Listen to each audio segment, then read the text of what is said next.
Danas ću vam govoriti o mogućnosti kako dovesti svjež zrak u kamin putem cijevi.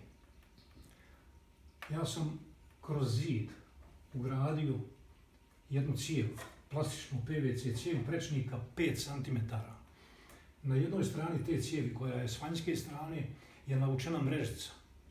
Ta mrežica je potpuno ista mrežica koju koristim u kupatilu kad rješavam probleme sa odvodom u kupatilu. Pogledajte taj video. S druge strane je ovaj poklopac. Znači da ne bi eventualno ulazio hladan zrak kad ne treba. Ovo koristim isključivo kad su jako niske temperature na polju i kad ima dosta vjetra. Kad nije baš zgodno držati prozor otvoren.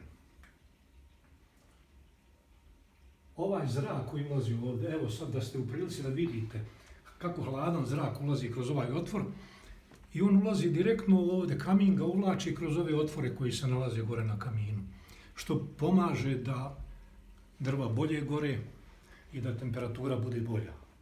Znači, ukoliko ovo je idealno rješenje posebno za područja koja imaju jako nisku temperaturu i stalne vjetrove.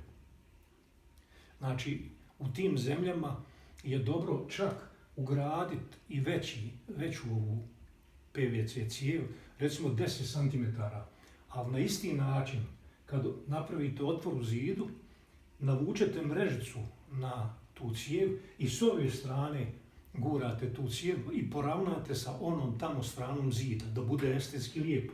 Ta mrežica će imati svoju funkciju, što sam malo prije rekao. S ove strane ćete naći način, neki poklopac ili neki čep da zatvorite, samo da vidite kako to ovdje puše. Na ovaj način ćete spriječiti, odnosno nećete morati otvarati prozore i hladiti prostoriju. Kad otvori prozor, prostorija se vrlo brzo hladi. Ovdje ovaj hladan zrak ide direktno u kamin. Želim vam puno zdravlja i dovoljno novaca.